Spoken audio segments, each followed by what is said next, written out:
This week's episode is sponsored by Leica. You're listening to the B&H Photography Podcast. For 50 years, B&H has been the professional source for photography, video, audio, and more. For your favorite gear, news, and reviews, visit us at bnh.com or download the B&H app to your iPhone or Android device. Now here's your host, Alan Weitz. Greetings and welcome to the B&H Photography Podcast. My name is Alan Weitz. And I'm Jill Waterman. And if history proves our guide, our audio engineer Mike Weinstein will no doubt enter from stage right with a question or two along the way. Okay, think about this. Can you name a single person who has markedly influenced your path in photography? I know I can name at least 5, maybe 6 people who helped shape my career over the years, and I cannot thank them enough. What role has a mentor played in getting you where you are today? And how much time do you dedicate on a regular basis to furthering your knowledge about the art and craft of photography? And what about your photographic practice? How much time do you dedicate to simply taking pictures and sharpening your eye? These are just a few of the topics we'll unpack in today's discussion about photo mentors and lifelong learning with colleagues and photo workshop pioneers Reid Callanan and Craig Stevens. We'll give you the full skinny on Reid and Craig in a minute, but first, we'd like to give a shout out to superfan Tim Floyd Photo for his YouTube comment about our show, Say Less with Dr. Greg Gulbranson, which he found to be particularly inspirational. To borrow Tim's words, and I quote, "Greg is a humanist who uses his hands in the clinic and on the camera to do powerful work and to make meaningful changes in people's lives," end quote. Thanks, Tim, and kudos to Greg. We couldn't agree more. And for what it's worth, we received copies of Greg's book recently, and I have to tell you, it's one of the most powerful photography books I've seen in a really long time. The Good Doctor nailed it. It's a haunting book, absolutely haunting. For a future shout-out of your very own, simply post a comment about your favorite episode, either on B&H Photo's YouTube channel or the B&H Explorer blog.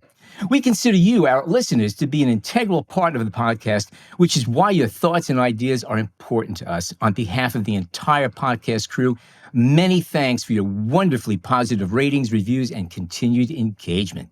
Now back to our guests. Reid Callanan is the founder and director of the Santa Fe Photographic Workshops. In addition to all of the responsibilities involved in leading the workshops for the past 32 years, Reid is also an accomplished photographer in his own right who jumps on the opportunity to teach workshops whenever he can. Reid's journey in photography started in 1974 during a semester abroad at Richmond College in London. He's been making images ever since using a variety of photographic processes. After spending 14 years at the Maine Photographic Workshops, Reid headed west in 1990, where he founded the Santa Fe Photographic Workshops and the nonprofit Santa Fe Center for Photography, now known as Center. In addition to serving as Center's vice president of the board of directors, he serves on the president's council of the Texas Photographic Society. He's a board member for the American Society of Media Photographers Foundation and the National Center for the Photograph. Craig Stevens is a photographer, printmaker, and photographic educator. He's taught, written about, and lectured extensively on art and education since 1975 when he received his MFA from Ohio University. He was associate director of the Maine Photographic Workshops for 12 years, where he was also involved in the creation and development of the workshop's resident program. In 1994, he was the workshop's director for the 25th anniversary of Les Rencontres Internationales de la Photographie in France. Additionally, Craig has served on the faculties of the Santa Fe Workshops, the Anderson Ranch Art Center, and Les Ateliers de l'Image in France. In 2013, he was the first recipient of the Susan Carr Educator Prize awarded by the American Society of Media Photographers. In 2023, after 34 years of teaching with a title of Professor Emeritus at the Savannah College of Art and Design, Craig took leave of teaching and began his next chapter, which includes, first and foremost, chatting with us today. Craig and Reid, welcome to our show. Thank you, Alan. It's great to be here. Bonjour, Alan. Anyway, Reid, let's start with a question for you. We came up with the theme for this show based on a project statement from your Homescapes photo series, which identified Craig Stevens as your first mentor. Can you take us back to that moment you made that realization? I can. And I will qualify that statement, Alan, by saying that Craig is my one and only mentor. I really think that he is the instrumental force behind my photographic career. So thank you, Craigo. It's nice to share this soundstage with you. So I first went to the Maine Photographic Workshops from Baltimore, Maryland, where I was after college, spending a year trying to do photography, and decided that I needed to go to Maine. I'd worked at a summer camp on the coast of Maine when I was a teenager, and so I knew that I loved Maine. And when I found out that there was a photography school in Maine, I jumped on it. I had no idea what a workshop was at that point, but it was a photography school. So I decided that I wanted to go and spend some time in Rockport, Maine. And the first step in that process was to sign up for a 2-week intermediate photography, black and white darkroom class. And it was taught by Craig Stevens. Didn't know who Craig was, showed up in Rockport. And I remember the first day that we were in class and we were asked to put pictures up on a critique board. And I put up a number of little black and white nature scenes that I had done at Popham Beach in Maine. And they were little gems, I thought, of quiet landscapes. And Craig stepped up to the critique board and said, "Reminds me of Caponegro." And I just about fell over because I was studying Paul Caponegro and his work at that point, and I was emulating what I thought he was talking about and showing in his pictures. And all of a sudden, there's this guy standing there that said the exact same thing to me that I was working on. And that was the first indication to me that this guy is in tune with me, but he also knows what he's talking about. Good points. So I spent the 2 weeks with Craig, and Sharon Fox was the course assistant for that class. It changed my life. And I learned more in those 2 weeks than I had in 3 or 4 years of working in photography on my own. That was the first inkling that I had of the power of a photographic workshop, that immersion, which we'll talk about a lot more today. But that immersive process in terms of learning is really, I think, one of the most profound things you can do to further learning some subject. So I spent 2 weeks with Craig in the darkroom, learning how to develop film, how to print. I knew how to do it, but I didn't know how to do it until Craig kind of showed me. And after the 2 weeks, my goal was to get a job in Rockport and then apply for the resident program, which Craig had founded, which started in September. And after the 2 weeks, Craig said to me, "What about if I could get you a fellowship here?" Fellowship is a fancy name for the work study program. And so I said, "Sure, that'd be great." So Craig went to David Lyman, the director of the workshops, and said, "I've got this kid who will work his butt off. Can we give him a fellowship?" And David said, "Sure, I don't see why not. It doesn't cost me anything." So I was awarded a fellowship and spent the next 2 months, July and August, working my butt off, as I knew I had to do and I wanted to do, because the goal was to be in the resident program. And the goal for me was not to sit in on workshops, even though I did. I just worked my butt off. And David noticed and Craig noticed. And when the fall came around, they offered me a job to be the darkroom manager. They said, "This kid's great. All he does is work. Why shouldn't we keep him on board?" So I stayed on board. Didn't have to pay for the resident program. I took it as a trade. So the darkroom manager would get up at 5 o'clock in the morning, be down to the darkrooms at 6, get the wood stoves cranked up so we could keep the place warm and heat the chemistry up, and then close it down at 10 o'clock, 11 o'clock, midnight, and go home and sleep and come back the next day and do it all over again. They were the glory days. They were great. I learned so much being part of that resident program, which was with Richard Procopio and Carson Graves, and Craig were the primary instructors at that early stage. And the other thing that Craig influenced me right away was in the resident program, I showed a number of landscapes in the genre of Caponegro.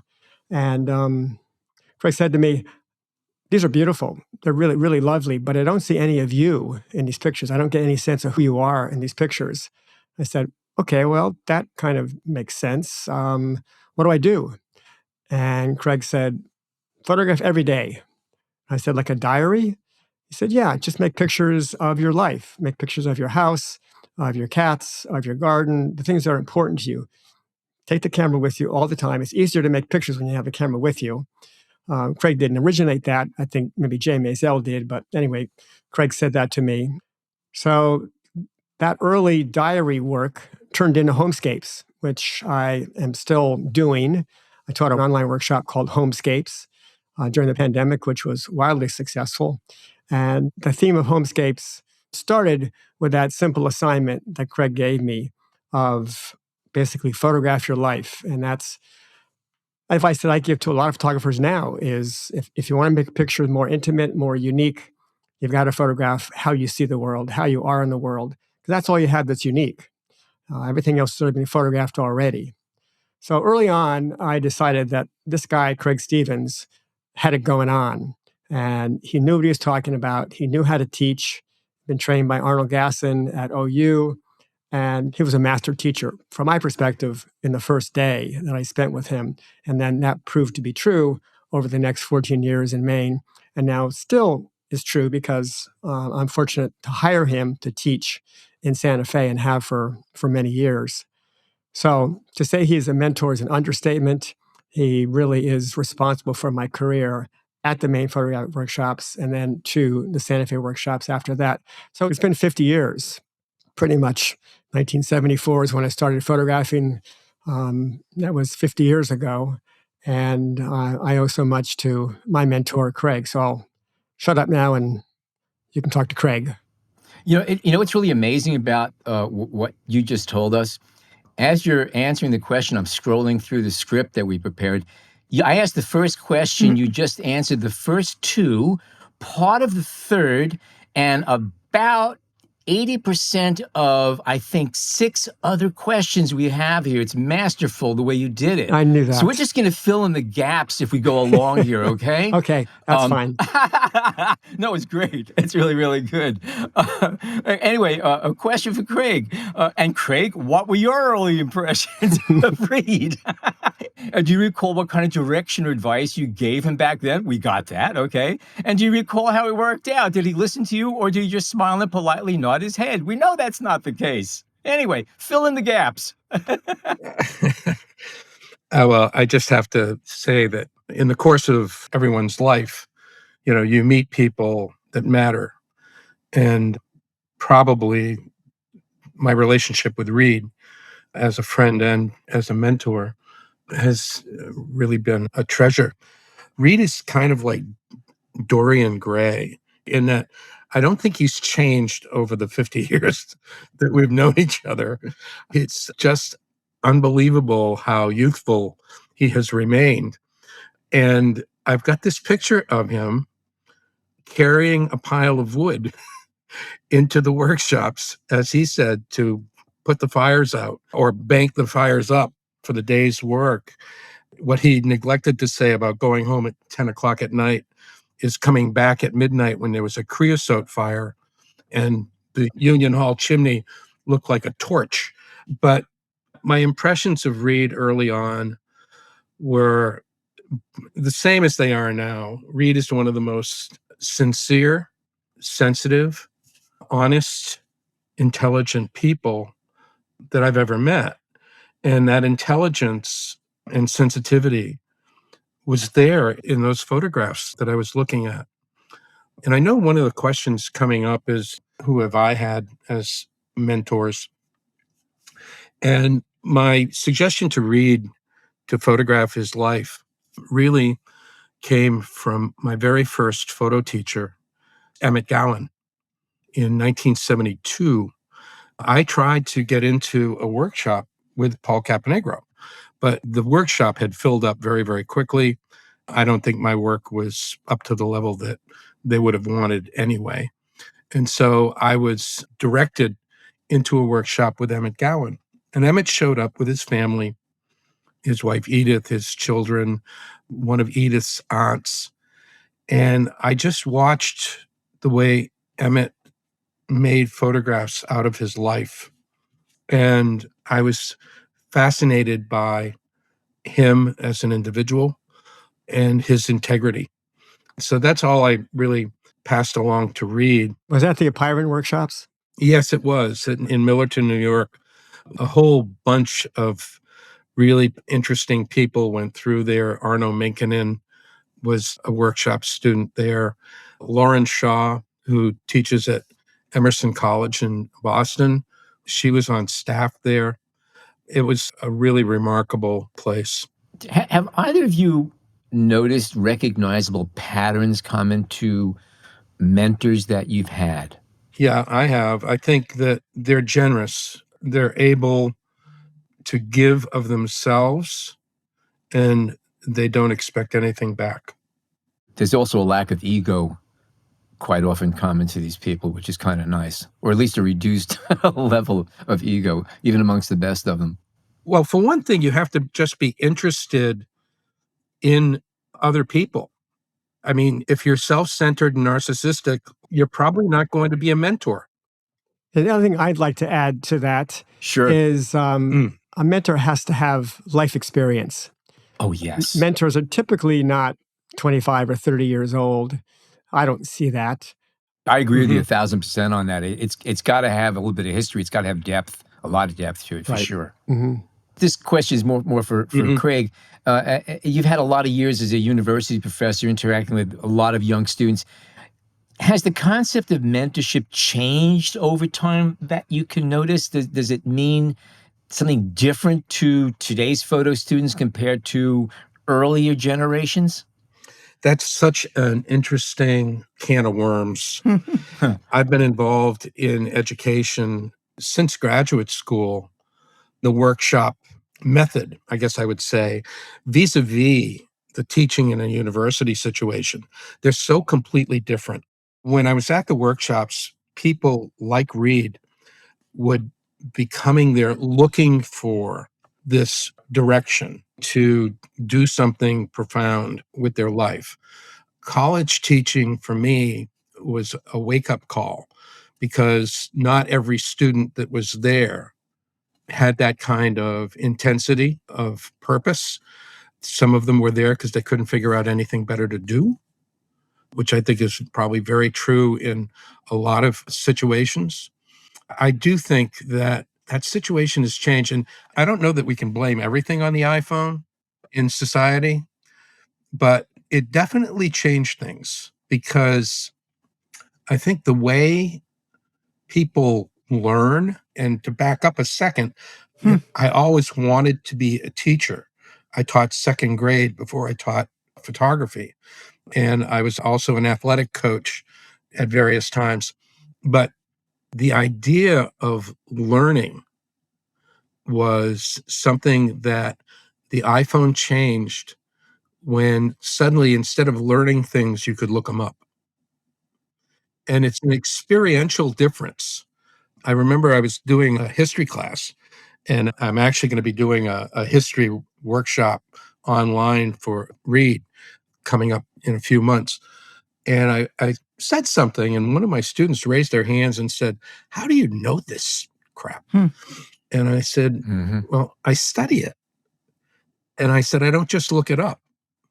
And the expression on their faces were really kind of odd because that's what people do now. They look things up. And the problem with that is that you often don't get to the good stuff. You only get the surface.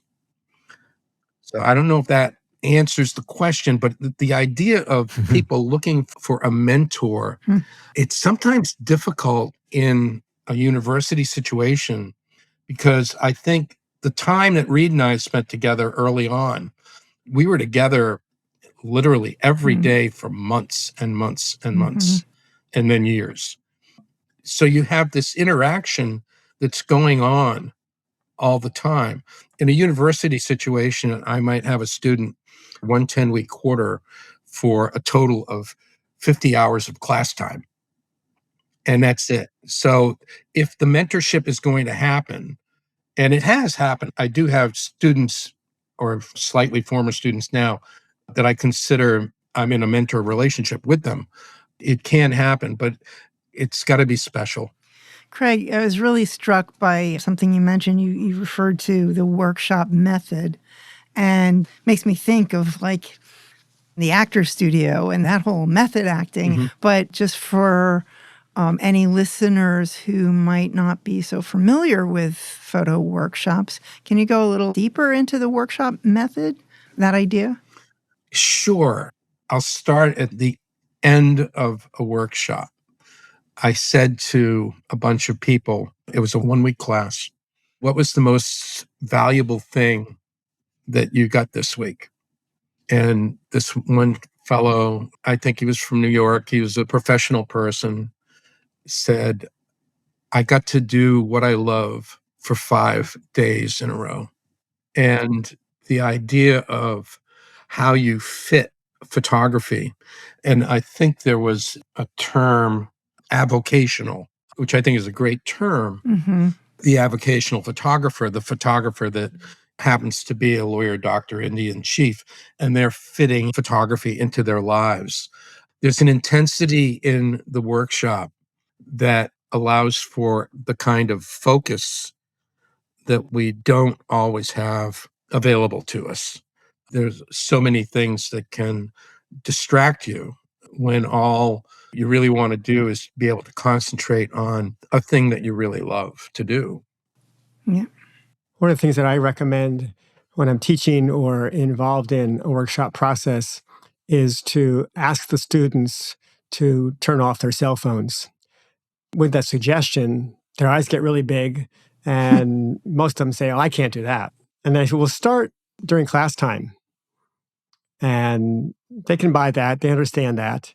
And then you extend it a little longer. So the idea is that if you can do it, and most people can do it, if they set their mind to it, you want to isolate yourself, as Craig said, from the other distractions. And our lives are full of distractions. The iPhone is the number one distractor. So if you can get people to, first of all, take a workshop away from their hometown so they're staying somewhere else. Don't go with family. Go just yourself, stay in a hotel room, Airbnb. And that process of isolation and being free and clear of distractions does lead to that level of intensity where learning just skyrockets. That's why I learned more in 2 weeks working with Craig and Sharon than I had in 3 years on my own. And I think most people will say that a truly great workshop experience, their work just catapults to the next level in that method. Reid and Craig, Mike here. So I'm unfamiliar with workshops in general, but I've been to some meditation retreats. It sort of reminds me a little bit of this sort of deepening and seclusion and a monastic type of experience. Historically, when did the modern idea of workshops become a quote thing? Is this something that started with the arts? Because I know now today there's all sorts of workshops for real estate investors and other types of enterprises. But from your perspective, yeah. I think the workshops started informally with places where artists tended to gravitate to work. Up here in Maine, Monhegan Island, for instance, had a whole painting colony. It was almost like a kind of a club where they could be around people of like interest. McDowell Colony in New Hampshire, where artists could come and spend time, as you said, in isolation, away from the rigors of the world to be able to focus on their work. I think, though, in photography, it really goes back to Ansel Adams and Minor White. Ansel did his workshops in Yosemite for years. Mm. Minor certainly was involved with that. And Minor was really the inspiration behind the Apiron workshops in Millerton, New York. The Schlesinger brothers were acolytes of Minor. And then in the middle of the country, you had the Center for the Eye in Aspen, Colorado, and that was Sherry Heiser, who started doing workshops out there in the basement of the Jerome Hotel. And that led kind of directly and indirectly to the Maine workshops happening because David Lyman, who was the person who hired me, took a workshop there with Bob Gilka from National Geographic. And David was a sailor, and he had taken this workshop with Gilka, and Gilka just basically reamed him. One of his questions was, do you actually make a living doing this stuff? And so David was sailing into Rockport Harbor on his sloop, the Quinta, and walked up the hill and found a place to rent and said, I'm going to start a workshop on the East Coast. So that's how that happened. And the other spin-off from Center of the Eye was Anderson Ranch Art Workshops in Snowmass.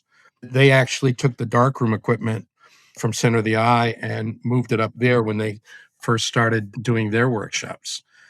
Just to give you some historical dates, Ansel's workshops in Yosemite started in the 1940s. And then Center for the Eye was in the early 70s. Same with the Pyron. David started MPW in what, 73? 73. And you were there in 74 or 75? 74. This is my 50th anniversary this year. I keep waiting for the Rolex. Don't hold your breath. I'm not. So workshops have been around for quite a while, and they have evolved a lot. And then the online learning, which is taken over by storm because of the pandemic, that's changed the equation dramatically. Exactly. Yeah, I was just thinking about that. What are your thoughts about the differences between online workshops and the distanced learning opportunities and the immersive in-person learning experiences? I'd say that online is a cousin of in-person. It's in the same family, but very different. And it's not certainly as immersive because you're on a screen. And we spend so much time on screens these days. You can do it for about 2 hours, 2.5 hours maybe, and then you burn out on the screen time. So we limit our online classes to 2.5 hours. So it's not as immersive, certainly. You're not in person with people. You don't feel their energy. That being said, the cost differential is significant. It's a quarter of the price. You do it from home, obviously, and you don't have any really other expenses. Another advantage is that you have a couple of days to do the assignment. Typically, the classes meet a couple times a week or maybe once a week on Saturdays. In that case, you have a whole week. So it doesn't have the same level of intensity either, but you have more time. And sometimes people want more time to do the assignments before they turn their work in and get it critiqued. But as Craig and I know, the best benefits come from an in-person workshop if you can afford the time and the fees that it costs to take it. So very different beasts. Right now, we're split down the middle between our online offerings and our in-person workshops. It's a great mix to have. We're bringing more people into the online programs because of the cost. We've also got a series of workshops we started a couple of years ago called pop-up workshops, and a pop-up workshop that happens in New York or LA or Chicago or Atlanta. And we tap into instructors that we know who live in those cities. We get staff who live in those cities. So we're cutting out of the equation the travel expenses and the housing and the car that it costs to bring somebody in to teach in Santa Fe or Maine.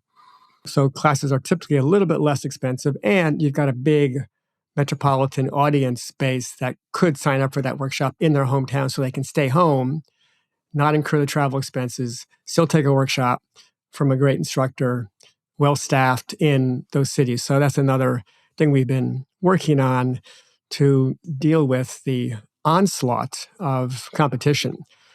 When Maine was started, there was one other workshop. When Santa Fe was started, there were maybe 3 workshops. Now, you can't shake a stick without hitting a workshop because everyone's doing them. Photographers are doing them. People that teach for us in Santa Fe are doing them. Magazines, manufacturers, museums. Griffin Museum is a good example of a great program that they're running out of their museum down in Massachusetts. And then other organizations that are ramping up their businesses in the workshop world. So It raises a lot of questions in that answer, but I guess the first one that came to mind was, why aren't there workshops in large metropolitan areas? Because then the workshops have a guaranteed class of people. well, there are some. The Julia Dean workshop, which then morphed into Los Angeles Center of Photography, that's in LA. But is it also perhaps the case that if the foundational inception is the workshops that Ansel Adams is running, the workshops are highlighting photography of nature or landscape photography over urban photography, and so they're better suited to be in places like Maine or Santa Fe? I think that the destination aspect of it is not unimportant historically. Hmm. Art Kane at one point decided to do some workshops in Cape May, New Jersey, which is quite Mhm. a lovely place. Santa Fe obviously is beautiful. Maine is beautiful. The south of France is beautiful. But a funny story about the Rencontre in France, Louis Baltz was teaching a workshop there, and his first field trip was to take his class to the local dump. Hmm. He wanted to get him over the sunflowers and the lavender really quickly, which he did. I've always thought that was one of the most creative and funny first field trips that you could ever do to somebody who shows up in the south of France. Let's go to the dump. But the geography of where a workshop is often the idea that, well, I can go there, I can study photography, and I can have a vacation. The other thing in terms of the online, on ground aspect, I have been teaching a class called Alternative Digital Printmaking, where it's all about creating custom substrates and the need for a physical plant to be able to do that. That kind of workshop has to happen in person. So we've talked a little bit about the idea of destination workshops and workshops in different international sites. Is there anything that you think prospective students need to keep in mind before going to a destination workshop that's perhaps not associated with a set educational environment? I'd like to answer that one first, which is you got to be careful with syntax here. International workshop is probably not a workshop. My guess is that probably 90% of international trips for photographers are not workshops, they're tours. Yeah. And there's a big difference. And if you don't know the difference, you need to learn it because a workshop that Craig and I know about, it's in our DNA, is lots of feedback on a daily basis, making new work, looking at that work, getting critiqued, having an assignment, photographing the assignment, bringing that back in. That's a workshop, that constant feedback. In most travel trips, you don't get that, in part because if you're in Cuba or if you're in the south of France or if you're in Morocco, why would you want to spend 3 or 4 hours a day in a classroom setting? That doesn't make a lot of sense. So by its very nature, you want to be out photographing in that location. That's what you've primarily gone for. You may go for an instructor, but you're going to Morocco for Morocco. You're going to Cuba to see Cuba and meet the people. Yeah, you might have a great instructor that's leading that attracted you to that program. We don't call our trips to Cuba workshops. First of all, you can't legally do that because of the OFAC regulations. You can't teach workshops in Cuba, according to the US government. We do workshops in San Miguel. We call them workshops because we have a campus there. We have a hotel we've been using for 20 years. We have classrooms. We meet every day. The model of a workshop in Santa Fe or in Rockport happens in San Miguel. So those are true workshops.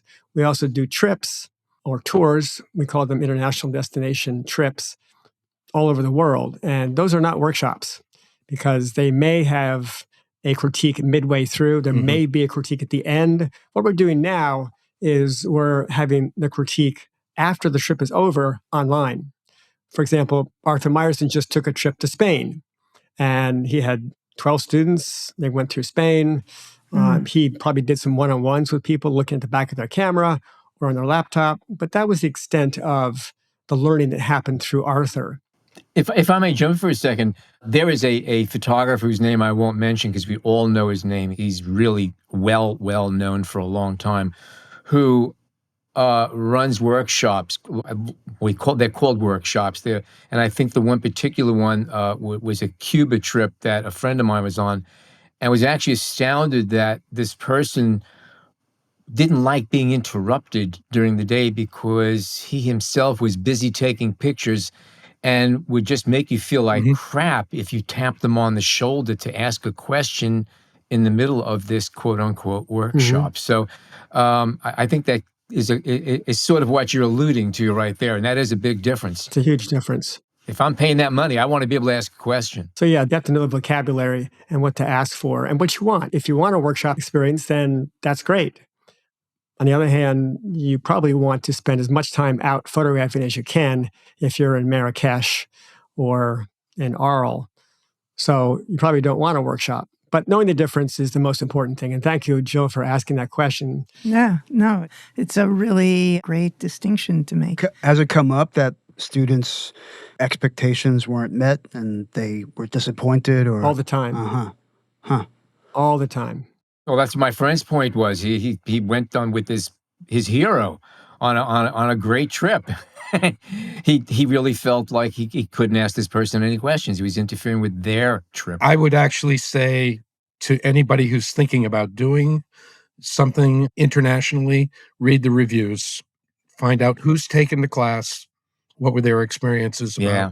And I think Reid is spot on with the differentiation between a tour and a workshop. I did workshops in France for 20 years, from 82 to 2002. I actually had a dark room, a classroom, and it was also 2 weeks long. There was adequate time for doing the field work and doing the shooting and the subsequent critiques that would take place throughout the workshop. So there are workshop possibilities outside of the country, but you need to pay attention to what they are. So I want to bring the conversation back to the idea of mentors and mentorship for a bit. And Reid, I understand that Santa Fe is now offering 2 different types of online mentorship programs broken down into either 8 or 17 sessions. How long have you been offering that program, and how's it been received by students? We've actually been offering that for quite a while, Jill. Huh. I think probably 15 years. So well before the Zoom world that we live in now, we were doing it. And the mentorships happened typically over the phone. Can you believe that? But that's how it started. And it ran really well for the first 5 years or 6 years. We were teaming up one of our instructors who agreed to be a mentor with students who needed this kind of relationship that Craig and I have had for so many years, and other people I'm sure have had as well. And it worked really well. Every 3 weeks, there'd be an assignment. They would go out and photograph and then send work back to the mentor. They'd get on the phone for a couple hours and talk about the work. So it was kind of crude when we look back at those times. People actually had phones and they were talking on phones that long. Then it kind of petered out for a while because of the internet and because of the iPhone and all the things we've talked about earlier. And now there is a little bit of a resurrection because of Zoom and how easy it is. And Zoom is ubiquitous. Everybody knows the language of Zoom and how to do it. And most people have a pretty good setup. So it's much easier now to have a mentor and meet with them, whether it's 1 week or 2 weeks or 3 weeks, and have that relationship built over Zoom where you can actually share work easily. You can see the person. It's a much richer experience. So we're seeing more interest now in the mentorship program. It's really about how much money you want to spend and how much time you have to devote to it. So it's a program that we will continue and hope that it continues to be well received. And most people who sign up for mentorship, because it is fairly expensive, do their homework and they look at our mentor pool. And then I have a conversation with them, talk about their goals. I can give them options in terms of maybe somebody else that they might consider. So there's quite a bit of onboarding that happens before the actual mentorship program starts. But they are wildly successful because if you think about the ability to work one-on-one with one of our instructors that's catered to just what you need, and that kind of feedback doesn't happen really in many other professions. Yeah, that's very cool. So when researching the word mentor, I came upon a distinction between mentoring and coaching. And they're both methods of developing people, but they have different purposes and different approaches and structures. What are your thoughts about those 2 different types of roles and how they differ? This is in deference to what Reid's doing with Santa Fe. But a mentorship often is very informal. For me, in terms of my own experiences, Hmm. I never said to Paul Caponegro, "Will you be my mentor?" It just happened. And the same thing was true with Jean-Pierre Soudre in Lacoste. It just happened. Coaching, I think, is something that is sought out.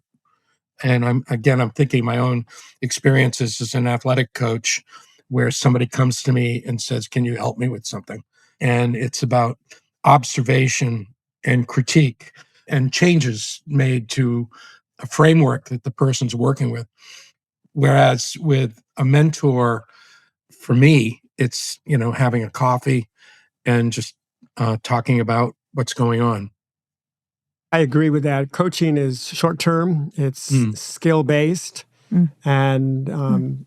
there's usually a couple different outcomes that you want, and those are known in advance before you even start the coaching experience. As Craig said, mentorships is more just life experience.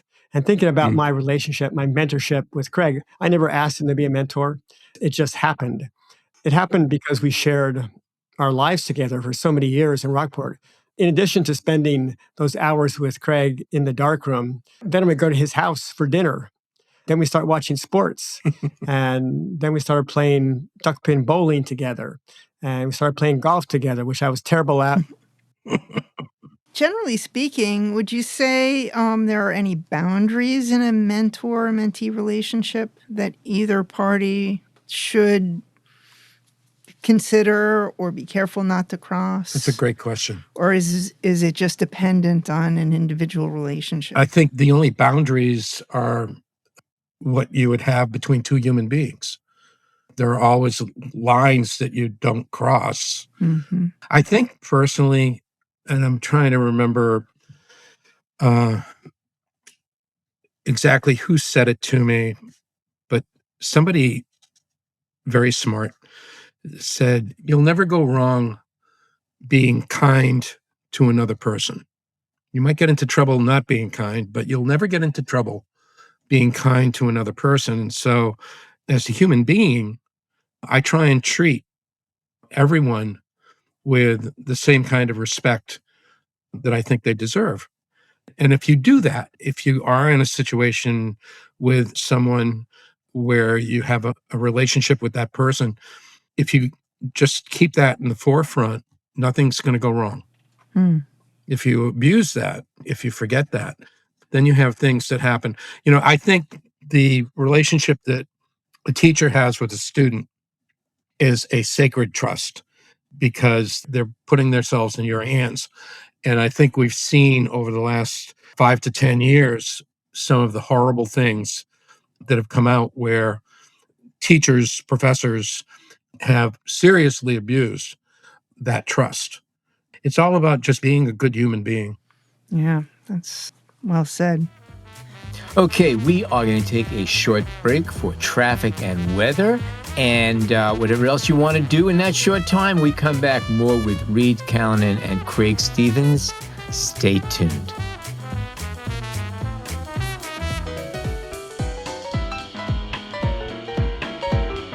Leica's M11D rangefinder camera is the new classic for photography enthusiasts. On the outside, its timeless film camera design has no rear display, only an ISO dial, so you can snap photos just like in the old days. On the inside, its 60-megapixel BSI CMOS sensor captures high-resolution images with noise reduction and high color accuracy for incredible detail, even in low light. With a balance between an electronic and mechanical shutter, 2 digital zoom steps, and 14 stops of dynamic range, the M11D is a photo camera with digital heart and an analog soul. Head on over to bnh.com for more information about the Leica M11D rangefinder camera. Okay, we are back with Reid Callanan and Craig Stevens talking about mentorships and photography. And here's a question for both of you.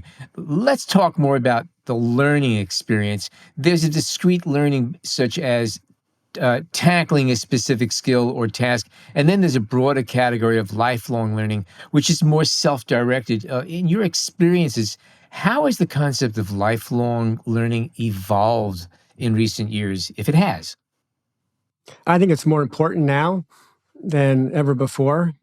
And I think that's because of the distractions that are out there in our world and how fast paced things are and how easily distractible we are. And to counterbalance that, learning something new is really a huge benefit in people's lives, taking time to slow down and focusing on something that is going to help them mentally and physically. And so many people right now are trying to navigate through the aging process. And the audience that we deal with at the workshops, Craig's different because he's been dealing with younger people at SCAD. And I'm interested to hear what he has to say about this. But the audience that I deal with, for the most part, are baby boomers, people in their 60s and 70s who have probably retired or about to retire and have a passion for photography. And they're looking for something that they can take up in their retirement years, in their golden years, so to speak. And a lot of people have latched onto this idea of being a lifelong learner. And it has been proven that it has both physical and mental benefits to devote yourself to that learning experience, that learning process. And so I think it's really popular right now in the baby boom generation to be called a lifelong learner. And I'm not sure that was true 20 years ago when all these baby boomers were still in their careers and really busy and didn't have the time to think about learning something new. So that's a generational thing from my perspective. So Craig, what about your experience with that term lifelong learners? Does that even resonate with students at SCAD? Probably not, right? This idea of lifelong learning, no, I don't think my university students, they don't think long term most of the time, and neither did we when we were 19, 20, 21 years old. I had an experience this the other day reading a book that I recommend called A Chance Meeting: American Encounters by a woman named Rachel Cohen. And I don't know how much fiction is involved in this, but there are encounters that take place between individuals. One of them is Matthew Brady and Ulysses S. Grant. Another one that I just read was Edward Steichen and Alfred Stieglitz. And of course, I've been teaching history forever, and I always talk about Gallery 291, little galleries of the photo succession. And I never realized until reading this thing that Steichen and his bride had been living in 291 and moved to 293 Fifth Avenue. And those rooms were available that Stieglitz then rented to have the gallery. I never knew that. And maybe I'm a nerd. I am a nerd. But I just thought, wow, that's really cool. I just learned something new. And I'm pushing 80. So, I think lifelong learning, I think, probably when you stop being interested in learning, it's probably going to be over very soon. I think actually the idea of continual learning is what really keeps you vital, not necessarily young, but vital. Mm. I can't argue with that at all. I know personally, I've been shooting for well over 50 years now, and I still get excited about a new weird lens or a new kind of camera that enables me to do things that my previous gear did not allow me to do. And yeah, it's a giggle. It's kind of fun. It's nice to keep going and keep pushing. If I could throw an extension onto this part of the conversation, yesterday I started a new little sideline for myself. Local high school asked if I could run a photography club, and they had 6 students who were interested in learning about photography. So I go, sure. So it's 45 minutes a week. So it's really little slices of time. And I met with them for the first time yesterday, and they all want to know about photography, and basically they have phones. That's what they have. And I realized this is going to be a real challenge trying to explain like the basic principles. And my savior was that they put me into a class that's used for physics. And the teacher who normally was in that class was in the corner working on lesson plans, and she's listening in. And she comes over, she says, I think you can use this. And she gave me essentially a shoebox that was turned into a pinhole camera with the top removed, and then a white translucent sheet that goes back and forth that you could focus on. And we took it to the window, and I was able to explain the basics and the essence of a camera and photography, and they all got it. And I couldn't do that with a phone. And I realized Yeah. what a challenge this is. And that's going to be the challenge of the year. I'm going to be teaching photography to people who are their total experience, as far as I see right now, is going to be using this phone. And we'll make it work somehow, but it's definitely a challenge. But that's their world. Now, what I am doing next week is I have from 1903 a 5x7 field camera. That I'm going to bring in, because that I could flip the shutter on, and that you could see everything going on in the background. And so a little bit of more of an explanation and real primitive of what happens with the camera, but we'll get past all of that stuff. The other thing that gets to the young people's attention is the black and white darkroom. To see that point come up in the developer grabs a lot of people. And Yes. so all these experiences that we all grew up with are ones that if we can expose, pardon the pun here, the young photographers that are using their iPhones to it, then it takes them down a different path. It's interesting that there's two problems with trying to learn photography as a a real serious avocation or vocation today. One is the effortlessness of and the lack of darkroom techniques and analog film cameras. But the second challenge is the fact that you are raised at this point, from when you're a young teenager with a camera in your hand at all times, but you don't really see it as a camera. It's a different type of thing, and so you have to recalibrate people's understanding, I guess, of how significant this device could be if used mindfully, and with intention.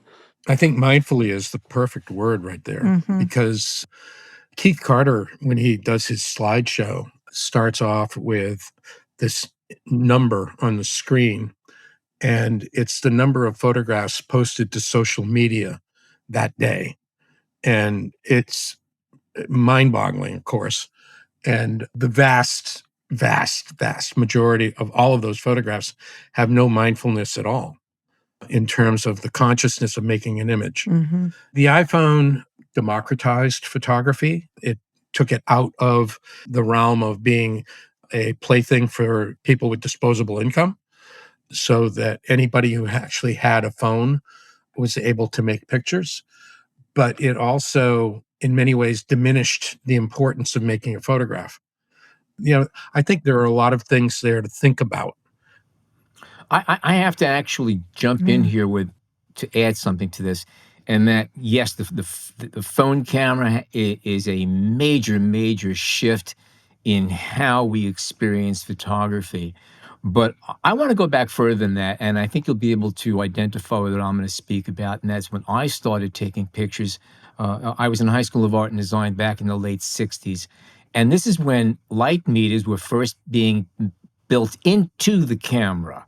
It used to be you'd have a hand meter or a little one that slipped on that maybe held on to the shutter speed dial. So as you move the f-stop, anyway, it was all manual. and autofocus, yeah, you autofocus before you take the picture. That's what it boiled down to. Now, from there, I went into magazine photography. And at that point, it still was an art and a craft. Magazines hired a writer, and they hired a photographer. One person wrote about the story, the other person photographed the story. And then the Olympus OM1 came out with an amazing meter that had program capability. And then we had autofocus. And before I knew it, the writers I used to work with were given cameras by the company they worked for, the publishers. And yeah, your pictures may not be good as Al's, but technically you can take a technically good picture and we could save money, and we don't have to spend airfares, and we don't have to have meals, and we don't have to have hotels and rent. All that stuff went away. So I'm going to say that we photography changed more or equally when auto exposure came through, and then more so with autofocus, because that's when anybody could take a technically good picture. Well, the history of photography has been one continual evolution of technical improvements from day one. Yeah. And so it's really, as you said, it's nothing new, but the sheer magnitude of it now is, I think, what's daunting. And the other thing that I always Mm-hmm. point out to my students is that when I started photography, it took me 2 years to get to the point of being mediocre. Yeah. I Thank you. mean, Yes. no, just Yeah. getting a roll of film onto a reel and Mhm. in and out of a tank, and to get actual pictures on a piece of film, that was a big deal. And now you're born mediocre. You take the camera out of the box, and Yes. it's actually even better than mediocre. I mean, I always say, when have you ever seen a bad exposure on Instagram? You don't. You know, the iPhone can Right. take pictures in available darkness. I mean, you can take a picture of your steak in a dark restaurant with no flash and it still comes out. But the thing that never goes away is spirit, soul, and vision. And those three things can still make magic. There's no question about it. Something that I Mm. grapple with whenever I have to Mhm. deal with editing other people's pictures or critiquing other people's pictures, and you've both been faced with this same thing. We all have criteria of what makes a photograph, quote unquote, good or strong or dynamic. And I'll be straight out there. Most photographs I see from most people are crap. I see so much junk out there, so much garbage. How do you broach that? I mean, and separate it from our own taste. I mean, yeah, I don't like it. I think it's crap. But other people think it's really, really good, and maybe it is good, but not to me. How do you deal with that, especially with a student? You don't want to crush them. How do you approach these things? I'm going to answer this one first, Reid. Sure. We should never forget how important our relationships with another person are, Mm-hmm. even if they seem trivial. When I was taking my workshop with Emmett Gowan, I was sitting across the table from Emmett at a Pyron. We were drinking lemonade with fresh mint in it. I had never had that before. And we were eating a piece of carrot cake Mm. with cream cheese frosting. That was absolutely Mm. delicious. And I asked him, what's the difference between a good photograph and a bad photograph? And he took a bite of carrot cake and he looked at me and he said, there's no difference between a good photograph and a bad photograph. Some photographs just last longer than others. Now, a few years later, when I was teaching at SCAD, I had Emmett come down to lecture. And I can still remember the first line of his talk. All photographs are documents, but only some of them enter your imagination. Excellent. I like that. That's a keeper. That's a keeper. You know, you can't make that stuff up. I mean, it was perfect. And you know what?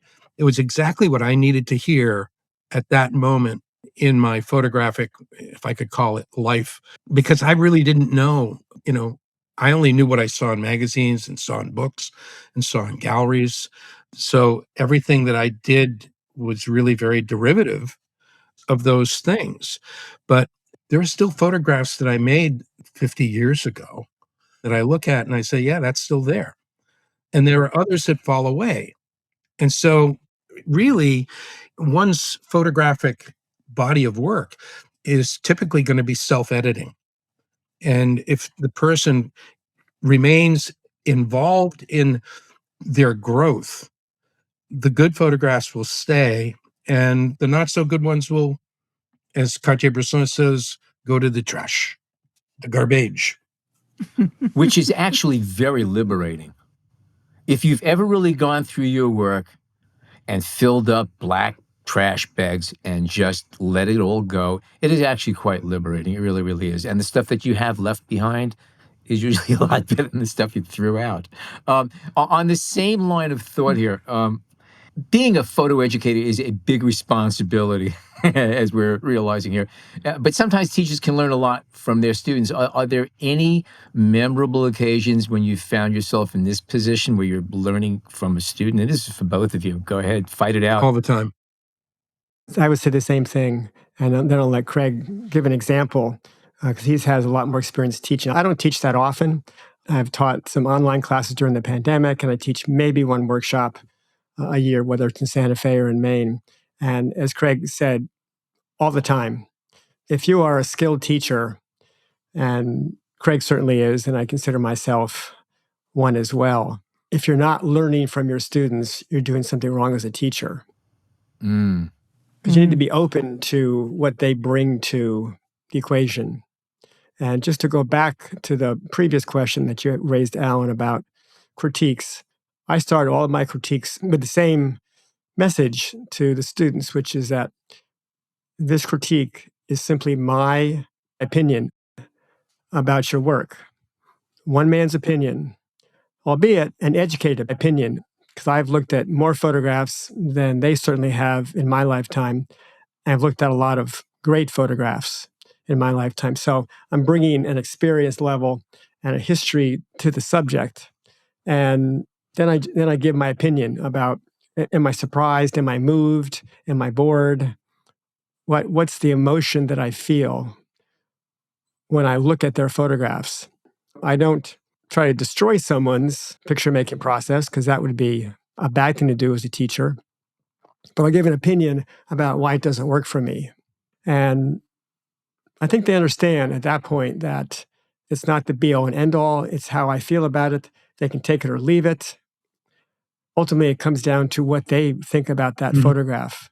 And they can disagree with Craig. They can disagree with me. And that's their right, because it's their photograph. And it can live forever if they feel that way about it.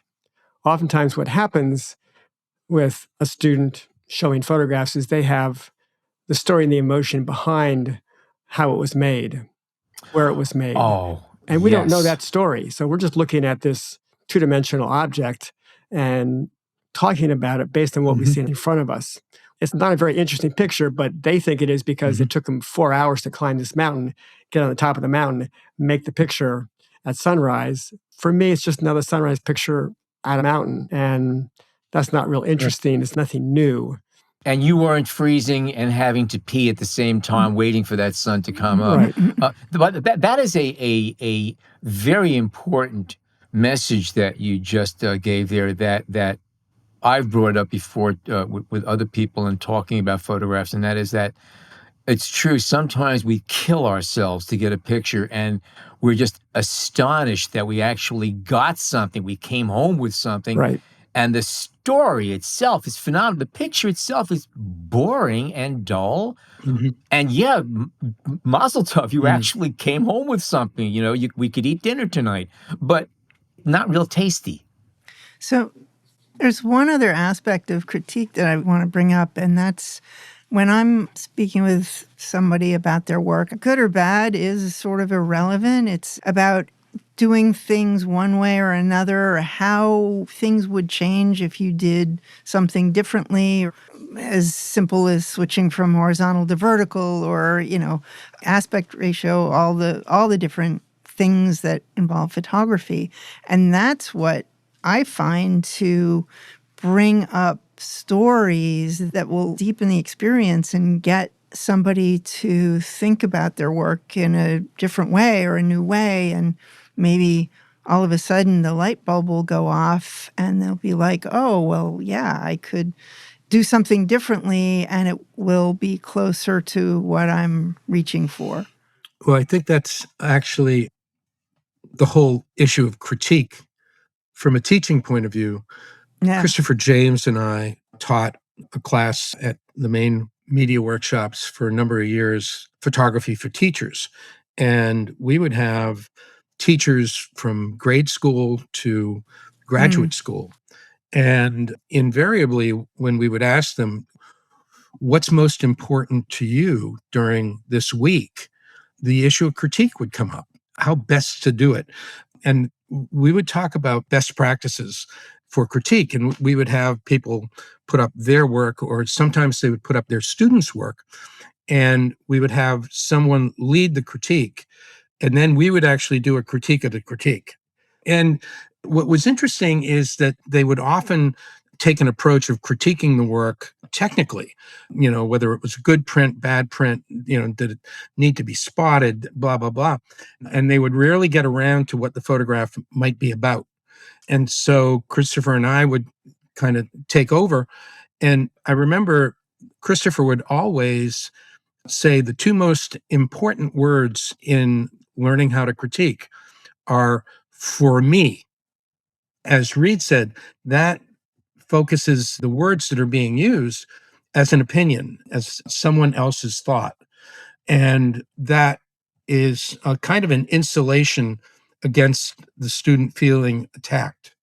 But the other thing that I learned was that you can be a lot more successful in a critique situation by asking intelligent questions, kind of peeling back the onion layer by layer by asking questions to get to what the photographer was trying to do. How well did that work? And how can we make it better? I think the difference between critique and criticism is an important one. It's often lost. It's not a pissing contest to see who's smarter than the other person. It's really about two artists getting together and trying to move to a better place. And if the photograph is successful as it is, then celebrate it. When I looked at that thing about, if I learned anything from students, I had this wonderful student named Ashley who was in my platinum printing class. And I had them put up the work that they were coming into the class with so I could have an idea of what kind of images they made. And I looked at this one photograph and I said, "Whose photograph is this?" And she said, "Mine." And I said, "This is absolutely beautiful." And her response was so lovely. "Get the out of here." I just went, "What did you just say to me?" But it was awesome. I've never forgotten that moment. It was such a thrill to meet at that place over an image. So everything is full of surprises. And I think if you go into a critique open to what you haven't seen before, rather than trying to evaluate it compared to everything that you've known before, you can open up new areas of thought. We've actually changed our vernacular in Santa Fe. We don't call them critiques anymore. I mean, that word still gets through, but we prefer image review because critique in a lot of people's mind has to do with criticism, and they don't want to have criticism of their work. So image review tends to be a little softer. It's the same process, though. Yeah, Doug Stewart used to do critique workshops about techniques and methods to critique work rather than simply criticize it. He made that very real distinction between those two words. So, motivation and inspiration are essential aspects of being a good teacher. Can you talk about how these elements factor to your work with students? I have a short answer, and then Craig can have a longer answer, I'm sure. The short answer is motivation comes from inspiration. If you can inspire your students, you're going to motivate them. That's my short answer. Craig, take it away. Either somebody's motivated or they're not. When I decided that I wanted to make photographs, and I've done nothing for 55 years now but make photographs, and I've been so lucky to have been able to do that. I mentioned one of my mentors was the French photographer Jean-Pierre Soudre, who invented the process called mordassage that I'm sure some of you have seen. And I used to bring my classes to his studio in Lacoste. And one of my students said, "Can you ask him what kind of portfolio do I need to study with him?" And I interpreted the question, and Jean-Pierre's answer was, "They don't need a portfolio. They simply have to have passion about photography." He said, "Because that solves everything." It's a very simplistic answer, but in simplicity sometimes is great truth.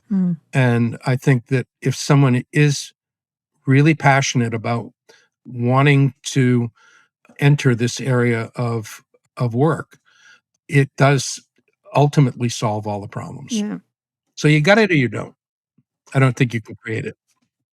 But you can certainly destroy it. No, that just came to me, seriously, because when someone is first starting out, a really horrible teacher can just destroy them. That's where that responsibility comes in. Mm-hmm. And by the way, are you able to recognize within a group of students the truly motivated, truly passionate from the others pretty easily? Or does that sometimes take a while to? Sometimes it happens quicker. SCAD had a campus in Hong Kong that, for political reasons, closed. And I had these 3 guys come to Savannah to finish their degrees. And they would all sit together in my history class. And on a Wednesday, I was talking about Oscar Raylander's photograph, Two Paths of Life. And I stood in front of this image. It's an albumin print made from 30 plus wet collodion negatives. And I stood in front of this print, and you can't tell it's a composite print. And it was at George Eastman House in Rochester. The next Monday, Willie Wong raises his hand. He said, "Hey, professor, you were right about that photograph." I said, "What photograph?" He said, "The Raylander photograph. We went up and looked at it." I said, "You flew to Rochester?" He said, "No, we drove." Mm-hmm. So they drove from Savannah to Rochester to look at a photograph and then drove back. Wow. Okay. So you recognize that pretty quickly. Others, it takes time. Yeah. Got a question for Craig. I noticed that your photographs have varying aspect ratios. Some are rectangular, some are square, some are panorama. Are these formats from the camera, or do you crop for visual impact or compositional reasons? And I'm not being judgmental. No. I'm a cropper. All my panoramas were shot with a Linhof Technorama. Okay. 617, which is still in my living room, and it stares at me every night. I've had that camera for over 40 years. And yeah, I mean, if I do crop, it's rare and slight to just clean stuff up. I had a Fuji 617, so I appreciate that format. I once went out, I thought I had a whole bag of film. I had one roll in the camera. You get real selective when you have 4 frames to shoot for the day. When I first got that camera, I decided that to get my head around the format, I would just shoot with it for a full year, nothing else. Wow. Reid knows this place. I was down at Pemaquid Point here in Maine, and I had my camera on the tripod. And this fellow is walking by me, and he says, "That's an interesting camera." And I said, "Oh, yeah, thanks." And he says, "Is that the only camera you use?" And I said, "Yeah." And I pointed at his Nikon, and he said, "Is that the only camera you use?" He said, "Yeah, but mine's normal." And I said, "Really?" I said, "Take a look through my viewfinder." And he looked through the viewfinder. I said, "Now look through yours." And he says, "Oh my God." So yeah, what's normal? But yeah, it's a wonderful, wonderful instrument. And one of the things that I like about it is that when you hold your arms out, it's 100-degree angle of view. And when you hold your arms out like that, it's like you're going to embrace an old friend. And that's the way it actually makes photographs. It doesn't really take them, it accepts them. Ooh, wow. That's an interesting way of phrasing it. I like that. I'd like to tell a story about cropping, and this comes from the resident program at MPW back in the late 70s and early 80s that I was taking part in. And Craig was the main instructor, and he didn't want us to crop images. He wanted us to use our feet to move backward and forward to get everything in the frame. He wanted to see the black border around the negative to prove that we hadn't cropped. So I, as the lab manager, had to file out the negative carriers with a metal file so we would actually print that black border so people could prove to Craig that they weren't cropping images. So we had all these negative carriers. I had to not only file them out, but then smooth them down so it wouldn't scratch the negatives when you put it in the carrier. That's right. So I don't know where those negative carriers ever went to, but I had to file out like 30 of them for the Omega D5s and the Bestler. It was a big job. It took me days and days, but that was because Craig had this no cropping, which he still adheres to for the most part today, right, Craig? Pretty much, Reid. For whatever it's worth, at SVA, School of Visual Arts, they also only had filed out holders because, Mhm. first of all, most people wanted to have, they liked the look of it because that was very, very cool back then. Hmm. And then there are the purists, they want to make sure, don't you dare crop. That's And I go, as soon as you Yeah. aim your camera, you're cropping. As soon as you change your lens, you're cropping. The only reason you have a 24 by 36 or 2 by 3 aspect absolutely. is because that's the shape of the opening. Your lens is taking in more area than that. I don't know. I love fighting with people over cropping. What can I There's no say? fight. I mean, Arnold Newman, I worked for Arnold a number of times, and some of Arnold's most famous images are significant crops. Mm. There's a book on his work that actually has the contact sheets and the red wax markings, like on his Picasso photograph or the Stravinsky. Yeah, Mm-hmm. it doesn't matter. It doesn't matter. There was always something I liked about you, and I could never learn that. Now I got it. Okay. That's just the cropping thing. I felt it. I just felt it. It was just The problem with the black border is that it actually made for fairly lazy printers because they had this image corral around the image that would hold everything together. And in essence, I'm sitting here looking at my monitors right now, and I've got an image up on my screen, and it's got all of these gray borders around it. We have all of these frames that when we're working on an image, it's very easy to lose areas at the edge of a print that are too light. Ralph Gibson used to say that, a light area at the corner of a print is like an energy drain, Mm. and that you need to take care of that. Yeah, I apologize about those carriers, Reid. That's okay. I really do. Okay. I think the next year Bessler started selling them filed out, but Yes, they did. Thank goodness. oh god. And then, of course, as soon as digital came out, okay, electronically you could drop those things in, so you could fake. You Sure. can crop all you want and then drop in a mask.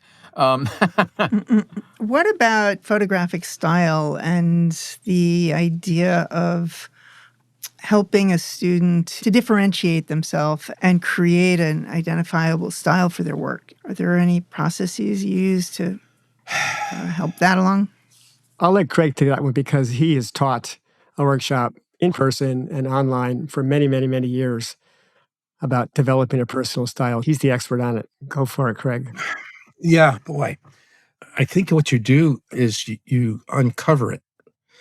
And sometimes students go to it naturally. I think one of the most difficult things in the digital age, in the age of film, you could put an edge on an image simply by the choice of the emulsion that you used. If you used a Fuji film or an Agfa film or a Kodak film, they often had very different color personalities. Right. And in digital, because of the ICC profile, I make this analogy to photography being like Hollywood squares, where everything goes to the middle. So you have to be happy being Whoopi Goldberg or Paul Lynde or whoever they put there, but you at least know you're the funniest person. If you shoot with a Fuji camera, you use Adobe software, you've got an Apple computer, you've got an Epson printer, you've got Hahnemühle paper, and all of those people have to agree what red, green, and blue are, or it's going to be a holy mess. Mm. So everything goes to this one kind of look, and trying to break out of that is not easy. I had a young lady at SCAD who would come in and her work could be up on the wall. And if I walked in, I knew it was hers because she had this sense about her. So she had that. And I think that if somebody works long enough, that personal vision, that style, if we want to call it that, is going to come out, but it comes from work. There's no magic assignment or pill or anything that you can give somebody that's going to make that come out. They have to do what we were talking about, when Alan was saying, go through and throw out all the crap. They have to make a lot of stuff. And then they have to figure out what matters to them. That's probably those 7 deadly questions on that our script list here. Right. that last one, if I could make a set of photographs, they would be, and you fill it in. Sig Harvey does a thing called a mind map. If you go to her work, it looks like a whole bunch of little bubbles on a page. And it's the way she sets herself to thinking about what's going on in her life and what she wants to work on. And I think that that's how someone really figures out where their personal style is going to be based on what's important to them. That's where it is. You go to the heart. It will probably never tell you any lies. Mm-hmm. So, how did you come up with the 7 deadly questions? And we should probably list them one by one. It's a good assignment for people. I'm going to give credit where credit is due. One time I had to go down to the airport in Rockland, Maine, and pick up Mary Ellen Mark and Ralph Gibson and drive them back to the workshops. And in our conversation between the airport and Rockport, these questions got thrown around inside the car. Wow. And it was one of the greatest taxi rides I've ever been involved with. And I hope they gave me 5 stars. But, this was our conversation. Really, how do you start a workshop? And these were questions that Ralph and Mary Ellen would ask. And I put them together. That's great. So I'm going to just read them so people know what we're talking about. First is, what is your definition of photography?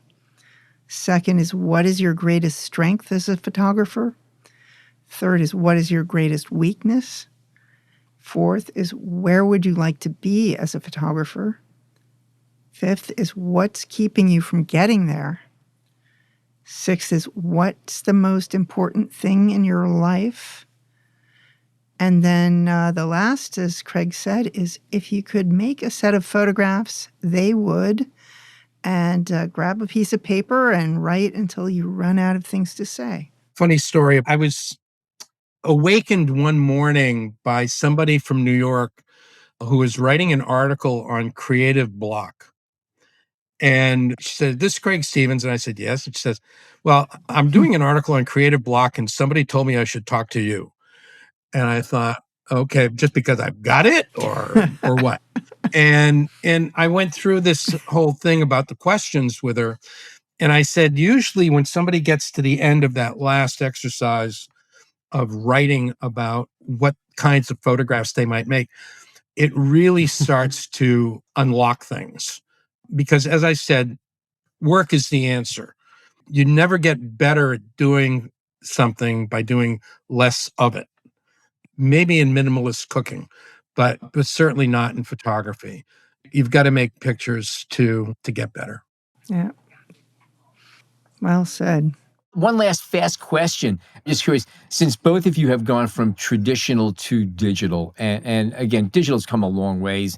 You could bitch and moan about either media. Print-wise, do you feel that digital printing is equal to, or maybe even surpassed, traditional, which has been the standard forever? Are we equal right now? Equal but different at the very least? Absolutely. The materials, and I think, Alan, you're spot on with different. I print for other artists. That's also something that I do. If you guys remember the book Midnight in the Garden of Good and Evil, Mm-hmm. the cover photograph of the Bird Girl statue by Jack Lee. Jack was a dear friend of mine in Savannah, and I printed his last show digitally. And after he passed, unfortunately, I printed for his estate. And I would match his silver gelatin master prints as digital inkjet prints, which is not easy to do.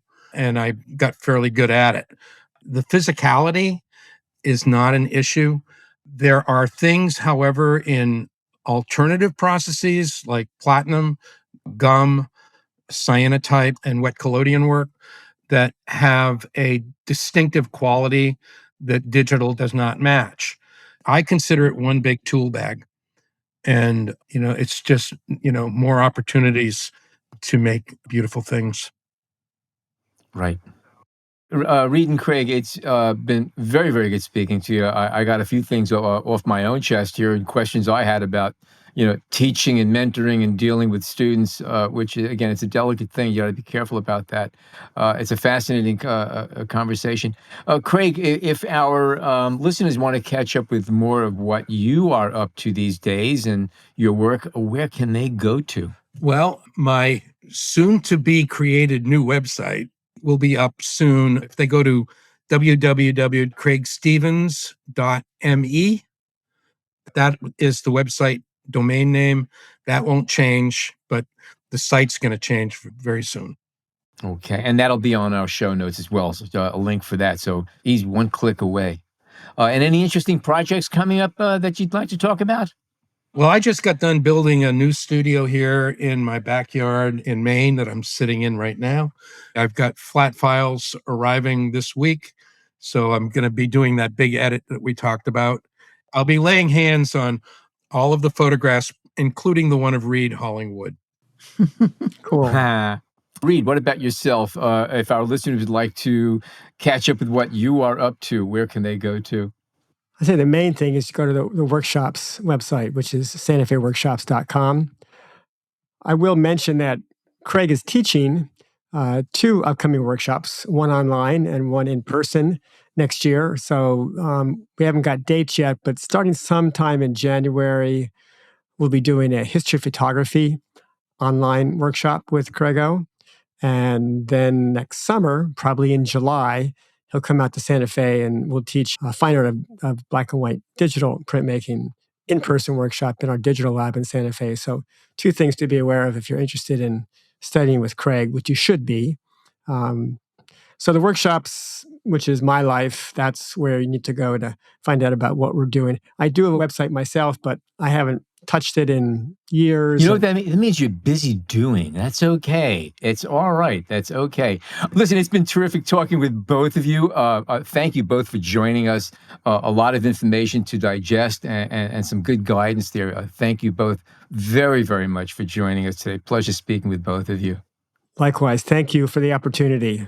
It was a pleasure. Thanks for asking. It was really a treat. Thank you, Jill. Thanks, Jill, Alan, Michael. Awesome. So, if you are a fan of the show, but not yet a subscriber, head on over to Apple Podcasts, B&H's YouTube channel, Spotify, or wherever you get your podcast, and click subscribe. You can also find us on the Explorer blog, where we post photos from our guests along with our show notes. And please join us on Facebook at the B&H Photography Podcast group, where you can share your favorite photos and comments about the show. I'm your host, Alan Weitz. Jill Waterman is our creative producer. Episodes are recorded, mixed, and edited by technical producer Mike Weinstein. Our executive producer is Richard Stevens. And on behalf of all of us here, thank you oh so much for tuning in today.